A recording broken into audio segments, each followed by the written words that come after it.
There comes a point in every broken relationship when words lose their meaning. Apologies sound empty, promises feel recycled, and even love, the word that once held warmth, begins to sound like noise. That moment came for me on a quiet Sunday afternoon, when I realized I was done fighting for someone who had already walked away in every way that mattered.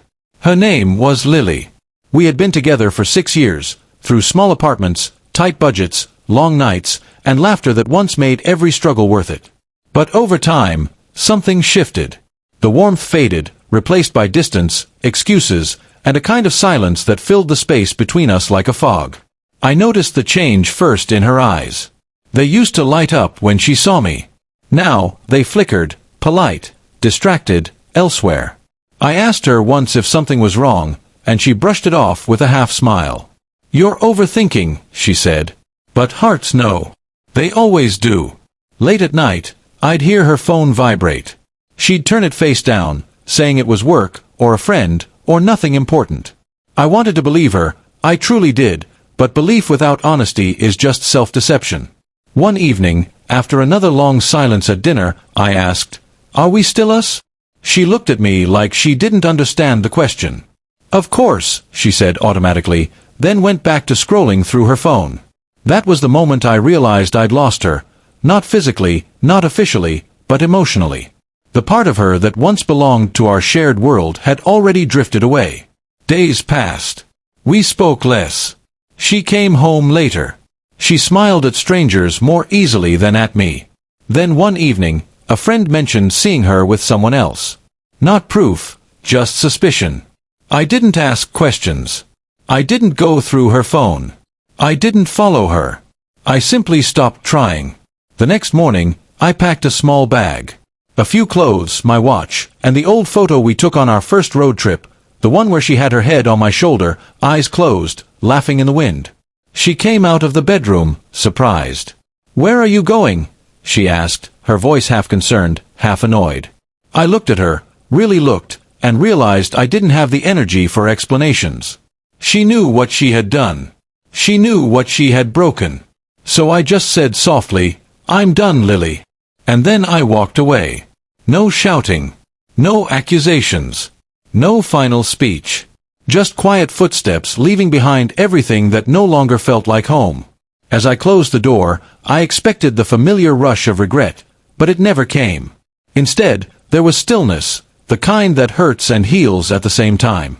Days turned into weeks. I didn't block her. I didn't check up on her.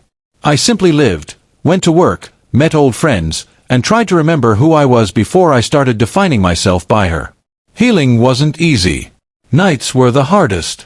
The silence that used to feel lonely began to feel peaceful. I learned to enjoy my own company again.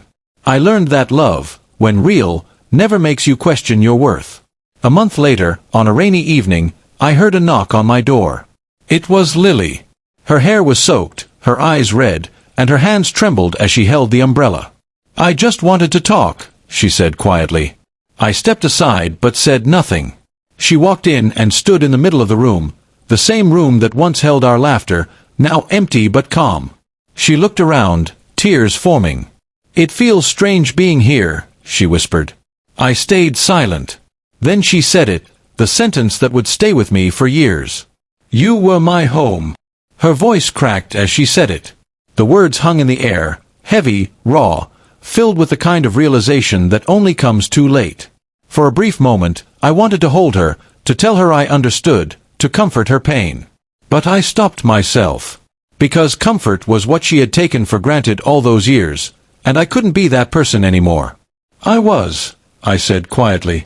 But home doesn't stay waiting when you walk out without looking back. She broke down, crying softly. "I made a mistake," she said. I looked at her and replied, "No. You made a choice. Mistakes are accidents. Choices have reasons." She nodded, unable to argue. The truth doesn't need to be loud, it just needs to be honest. After a few minutes, she left. No dramatic goodbye, no plea for another chance. Just silence, again, but this time, peaceful on both sides. As the door closed, I realized something. You don't always get closure from others. Sometimes, Closure is the quiet confidence that you did the right thing by walking away. Months later, I saw her again, across a cafe, laughing with friends. For a second, our eyes met. There was no bitterness, no longing, just an unspoken acknowledgement of a chapter closed. I smiled faintly and looked away. Because some stories aren't meant to be rewritten, only remembered, for the lessons they leave behind. That night, as I walked home, I thought about what she had said, "You were my home." And I realized she was right. I had been her comfort, her constant, her safe place. But when you take your home for granted, you eventually find yourself lost. So I didn't hate her. I didn't wish her pain. I simply hoped she learned what I did, that love isn't about possession, but presence, not about words, but consistency. I walked away that day without a word. She came back crying, whispering that I was her home. But by then, I had already built a new one, within myself. And that, I learned, is the most peaceful revenge there is.